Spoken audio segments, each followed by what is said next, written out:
नमस्कार दोस्तों, स्वागत है आपका हमारे यूट्यूब पर। आज के इस वीडियो में हम लोग करेंगे पॉलिटी के इंपॉर्टेंट क्वेश्चन जो आपके खंड शिक्षा अधिकारी एग्जाम के लिए इंपॉर्टेंट हैं। तो वीडियो शुरू करने से पहले मैं आपसे एक बात कहना चाहूँगा कि जिन दोस्तों ने चैनल को सब्सक्राइब नहीं किया तो प्लीज़ चैनल को सब्सक्राइब कर लीजिएगा और पास में जो बेल आइकन होता है उसको भी जरूर दबा लें ताकि आपको टाइम टू टाइम वीडियोज़ का नोटिफिकेशन मिलता रहे। चलिए स्टार्ट करते हैं आज का वीडियो। तो गाइस, आज के सेशन में पहला क्वेश्चन बनता है, राज्य की विधानसभा के 17 वसान के आदेश किसके द्वारा दिए जाते हैं? तो ये दिए जाते हैं राज्यपाल द्वारा। नेक्स्ट क्वेश्चन है, विधानसभा का सदस्य रहे बिना कोई भी व्यक्ति कितने दिनों तक मंत्री पद पर आसीन रह सकता है? तो ये हो सकता है 6 माह। नेक्स्ट आपका क्वेश्चन गाइस बनता है कि मूल अधिकारों को प्रवर्तित करने की शक्ति किससे प्राप्त होती है? तो ये हो जाएगा उच्चतम व उच्च न्यायालय को। नेक्स्ट क्वेश्चन है, भारतीय संसद के किस अंग को संसद का द्वितीय सदन कहा जाता है? तो ये हो जाएगा राज्यसभा को। अगला है, संसद को भंग करने का अधिकार किसे होता है? तो ये हो जाएगा राष्ट्रपति को होता है। अगला है, राज्यसभा के सभापति का चुनाव कौन करता है? तो लोकसभा एवं राज्यसभा के सभी सदस्य करते हैं। नेक्स्ट क्वेश्चन है, किस निकाय की अध्यक्षता गैर सदस्य करता है? तो राज्यसभा। नेक्स्ट है, संघीय मंत्री परिषद के अधिकतर सदस्य लिए जाते हैं?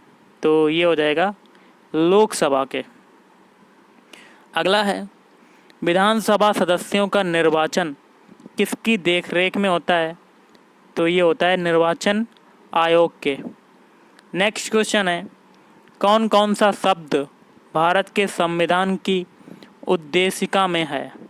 तो प्रभुत्व संपन्न, समाजवादी एवं पंथ निरपेक्ष। अगला क्वेश्चन है, कल्याणकारी राज्य का उद्देश्य क्या होता है? तो ये उद्देश्य होता है कमज़ोर वर्गों के कल्याण का प्रबंध करना। अगला क्वेश्चन है, भारतीय संविधान में आपात संबंधी उपबंध लिया गया है? तो जर्मनी के बीमर संविधान से लिए गए हैं।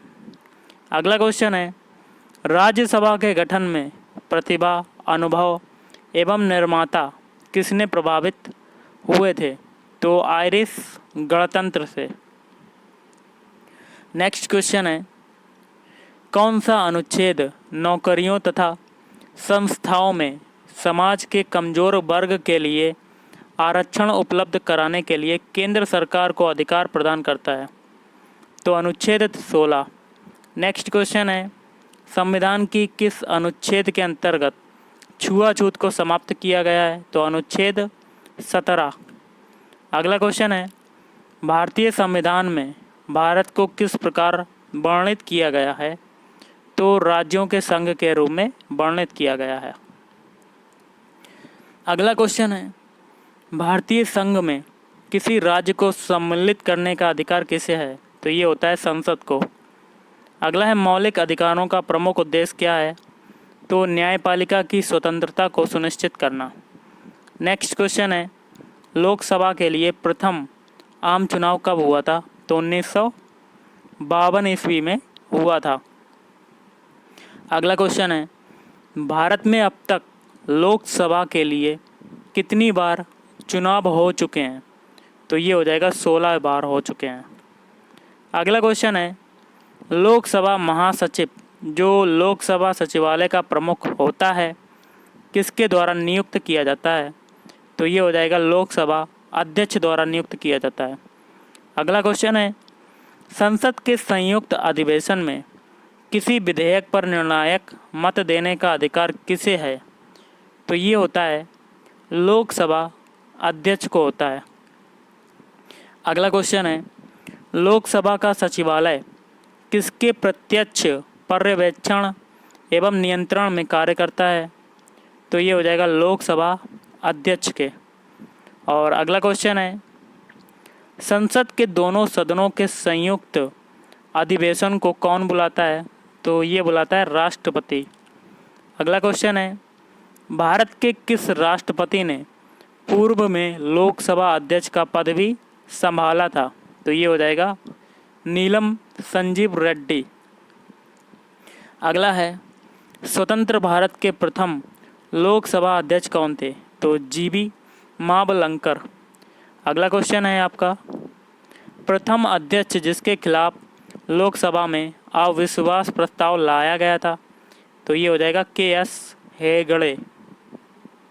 नेक्स्ट क्वेश्चन है गाइस, संविधान सभा के कितने उपस्थित सदस्यों ने संविधान पर हस्ताक्षर किए?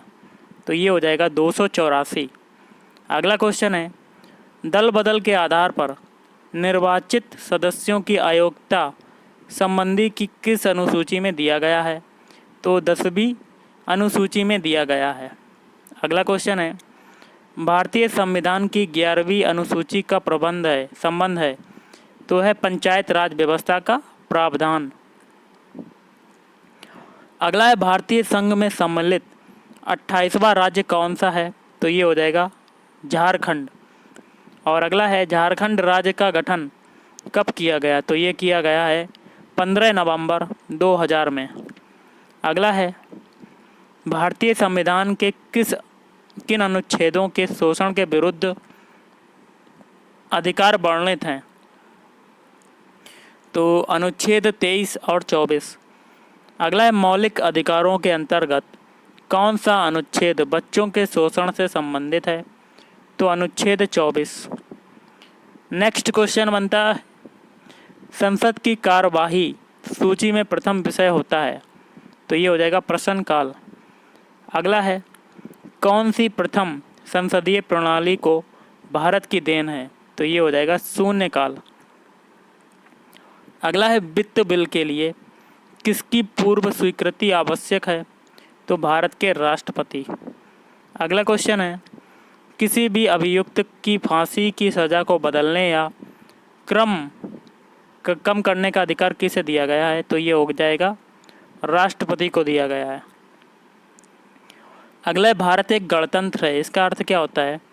तो भारत में वंशानुगत शासन नहीं है। अगला है, भारतीय संविधान की प्रस्तावना में भारत को किस रूप में घोषित किया गया है? तो एक प्रभुत्व संपन्न, समाजवादी, धर्मनिरपेक्ष एवं प्रजातांत्रिक गणराज्य के रूप में। अगला है, संविधान सभा अंतिम रूप से किस दिन आखिरी बार मिली? तो 24 जनवरी 1950 को। नेक्स्ट क्वेश्चन है, पंचायत समिति का गठन किस स्तर पर होता है? तो प्रखंड स्तर पर होता है। नेक्स्ट है, पंचायती राज त्रिसोपान प्रणाली का प्राथमिक भाग है? तो ये हो जाएगा ग्राम पंचायत। अगला क्वेश्चन आपका है, संसद की लोक लेखा समिति के अध्यक्ष का नाम कौन निर्देशित करता है? तो ये हो जाएगा लोकसभा अध्यक्ष।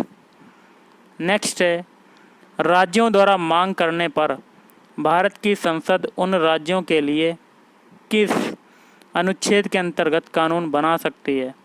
तो अनुच्छेद 252। अगला क्वेश्चन आपका गाइस बनता है, संविधान का कौन सा अनुच्छेद संसद की राज्य सूची के किसी विषय पर विधान बनाने की शक्ति देता है? तो अनुच्छेद 249। अगला क्वेश्चन है, उस वित्त मंत्री का नाम बताइए जिसने सन 1952 में भारत का पहला आम बजट प्रस्तुत किया? तो पी.के. शनमुगमचेट्टी। ओके। नेक्स्ट क्वेश्चन है, भारतीय संविधान के निर्माण के समय संवैधानिक सलाहकार कौन थे? तो बी.एन. राव। अगला क्वेश्चन है, संविधान की प्रस्तावना के अनुसार भारतीय शासन की सर्वोच्च सत्ता किसमें निहित है? तो भारत की जनता में। अगला है, राष्ट्रपति पद के चुनाव संबंधी विवाद को किसे निर्देशित किया जाता है? तो सर्वोच्च न्यायालय को। अगला क्वेश्चन है, राष्ट्रपति पद के चुनाव संबंधी विवाद को किसे निर्देशित किया जाता है? तो सर्वोच्च न्यायालय को।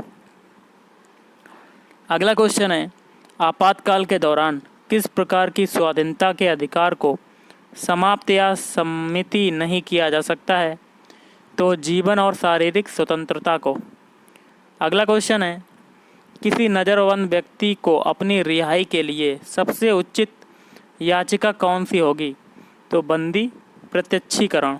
और अगला है, भारत में 73वां पंचायत राज अधिनियम कब लागू हुआ? तो 24 अप्रैल 1994 को। ओके, तो गाइस आज के इस वीडियो में इतना ही। अगर आपको वीडियो पसंद आया हो तो प्लीज़ वीडियो को लाइक कर देना, शेयर कर देना और चैनल को भी सब्सक्राइब कर लेना, ताकि आपको आने वाले टाइम में वीडियोस का नोटिफिकेशन टाइम टू टाइम मिलता रहे। Thank you.